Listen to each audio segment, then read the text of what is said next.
ఇప్పుడు చూస్తే ఆయన తీసుకున్న 4 శాఖల్లో కూడా విజయవంతంగా పరిపాలిస్తామని చెప్తారు. ఆయన రోడ్లు వేశారు, 1,000 కిలోమీటర్ రోడ్లు వేశారు, త్రాగునీరు ఇచ్చాము, గ్రామాలను సంరక్షించాము, పంచాయతీ సెక్రటరీలకి అధికారాలు ఇచ్చాము, పంచాయతీకి నిధులు ఇచ్చామని చెప్తారు.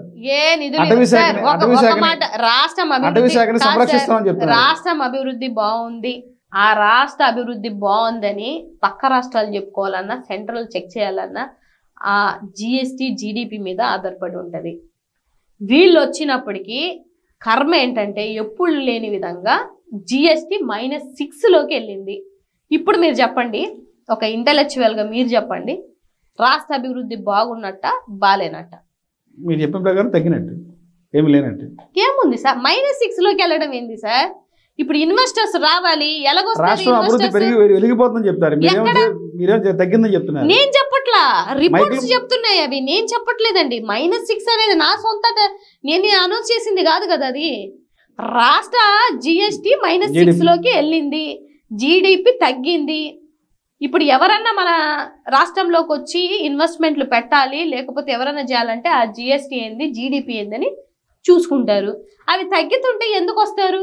దావోస్కి వెళ్ళారు, అదే అంటున్నాను సార్. వీళ్ళ అక్కడెక్కడో మరి ఆ చౌదరిలో కొంతమందిని పిలుచుకొని మీటింగ్లు పెట్టుకోవడానికి వెళ్ళారు. దావోస్ సంబంధించి టీడీపీ ఎమ్మెల్యే, ప్రస్తుత ఎమ్మెల్యే మైలవరం ఎమ్మెల్యే కృష్ణప్రసాద్ సంచలనమైన ఆరోపణ చేశారు. దావోస్ అంటే జగన్మోహన్ రెడ్డి సూట్ వేసుకొని పచ్చిమిరక బజ్జీలు తింటాం కాదు, తిన్నారు సార్. వీళ్ళే బజ్జీలు తినడానికి వెళ్ళారు సార్. ఏం మాట్లాడారు? ఆ పక్క రాష్ట్రంలో ఉన్న వాళ్ళు, ఆ తెలంగాణ వాళ్ళు 56 లక్షల కోట్లు ఎంతో తెచ్చుకున్నారు. ఆ నెక్స్ట్ మహారాష్ట్ర వాళ్ళు బాగానే తెచ్చుకున్నారు. మీరేమి ఎంఓఏలు చేసుకొని వచ్చారు సార్? అంటే ఆంధ్రప్రదేశ్ లో మళ్ళా జగన్ రాడు అని మాకు హామీ ఇస్తే మేము కంపెనీలు వస్తాయని చెప్తున్నారు. ఇవి సార్, ఇవి ఎలాగుంటదంటే ఎల్కేజీ పిల్లలకి సాక్షాత్తు లోకేష్ చెప్పిన మాట ఇది. అదే అంటున్నాను, ఎల్కేజీ పిల్లలకి చెప్తే నమ్ముతారు. రాజకీయంగా జగన్మోహన్ రెడ్డి గారు రారు అని ఎవరు సార్ రాసిస్తారు? మీ నాయకత్వాన్ని నమ్మితే ఎంఓఏలు వస్తాయి. మీ నాయకత్వం మీద నమ్మకం లేదు.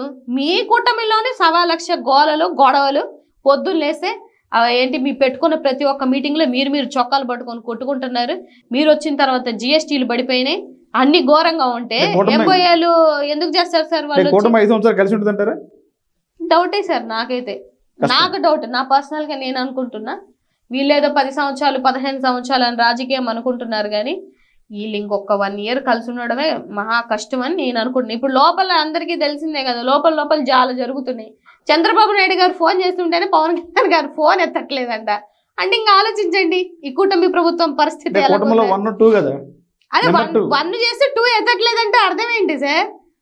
అర్థం ఏంటి అంటే వీళ్ళ రిలేషన్షిప్ ఎలా ఉంటది అని అనేది అర్థం చేసుకోవాలి. ఇంత ఘోరాలు జరుగుతుంటే ఇప్పుడు ఈయన ఎందుకు ఏ యాత్ర చేయడానికి వెళ్తున్నారు? ఏమైనా స్పిరిచువల్ మినిస్ట్రీ ఏమైనా ఇచ్చారా? కాదు కదా. మీ పంచాయతీరాజ్ మినిస్టర్ని వదిలేసి మీరు ఏం చేస్తున్నారు అసలు? ఆడవాళ్ళకి అన్యాయం జరిగితే ఆరక్షణ తొక్క తీస్తా నార తీస్తా అని మాట్లాడిన వ్యక్తి ఇవాళ ఏమైపోయారు ఆయన? ఇవాళ 100 మంది సుగాలి ప్రీతుల బతుకులు నాశనం అవుతున్నాయి. మీ పిఠాపురంలోనే ఆడవాళ్ళకి ఎన్నో అన్యాయాలు జరిగాయి. మీరు ఎందుకు నోరెత్తట్లేదు? ఎందుకు వెళ్ళి పరామర్శించట్లేదు?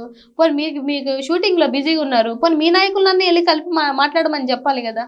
ఇవన్నీ మీరు చెప్పట్లేదు. ఏంటంటే పదవులు రాకముందు ఒక మాట, పదవులు వచ్చిన తర్వాత ఒక మాట, మీ మాటల్ని మీరే బ్రేక్ చేసుకుంటుంటే ఇంత నిసిగ్గుమైన రాజకీయం చేసినా ఒకటే, చేయకపోయినా ఒకటే. మేడం, ఒక విషయం స్ట్రైట్గా చెప్పండి. ఒక మహిళగా తిరుపతిలో జరిగినటువంటి కిరణ్ రాయల్ విషయంలో, లక్ష్మి విషయానికి సంబంధించి ఎలా స్పందిస్తారు? ఏం చెప్తారు? ఇదంతా జగన్మోహన్ ఆడిచ్చే డ్రామా, బొమ్మల కరుణాకర్ రెడ్డి వెనకమాల ఇదంతా జనసేనను టార్గెట్ చేస్తారనేది కిరణ్ రాయల్ పదే చెప్తారు.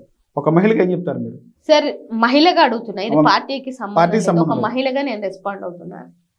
ఏ మహిళ, నేను ఒకరితో రిలేషన్లో ఉన్నాను, 1,20 లక్షలు డబ్బులు ఇచ్చాను, వాడితోటి ఇక్కడికి వెళ్ళాను, ఇక్కడ తిరిగాను, ఇలా చెందాను, ఇద్దరు బిడ్డలు ఉండగా ఏ మహిళ మీడియా ముందుకి రాదు సార్.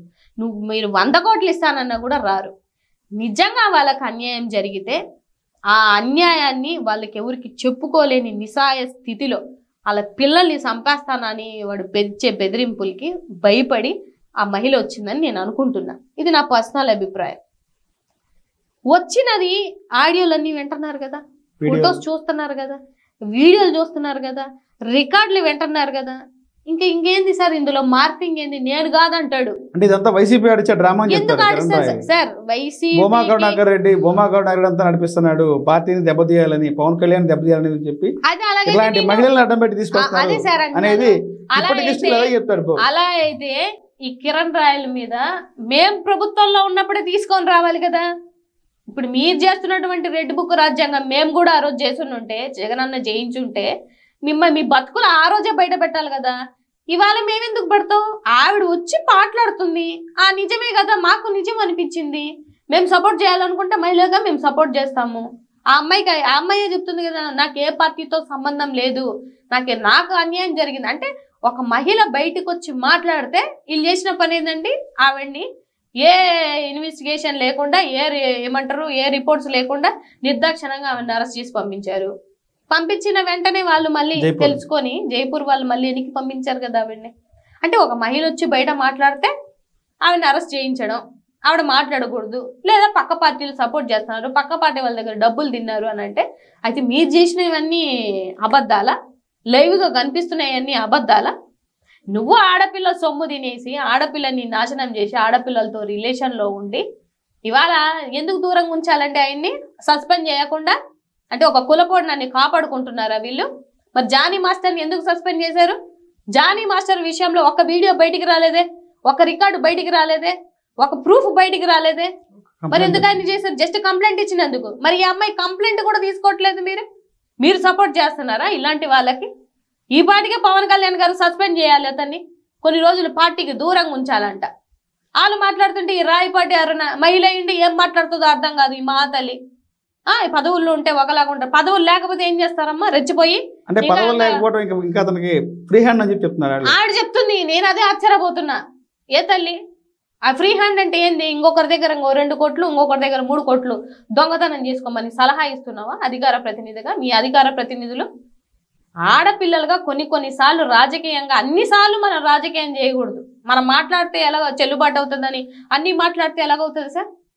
కొన్ని హ్యుమానిటీ గ్రౌండ్ లో కూడా నిజంగా ఒక ఆడబిడ్డకి అన్యాయం జరిగిందంటే జరిగిందని ఒప్పుకోండి, లేకపోతే నీకు జరిగింది అనిపిస్తే మాట్లాడడం మానేయండి. అంతేగాని వచ్చి మీడియాల ముందు లేకపోతే ఇంకా రెచ్చిపోతారు, ఇంకా ఊగిపోతారు అని అంటే, ఊగిపోతే రెచ్చిపోతే ఏం జరుగుతుంది అనేది చట్టాలు ఉన్నాయి, రాజ్యాంగం ఉంది. అవి తర్వాత చూసుకునే పరిస్థితులు కూడా వస్తాయి. నోటి దూల ఉన్న క్యాండిడేట్లకి ఎవరికైనా ఇదే పరిస్థితి సార్.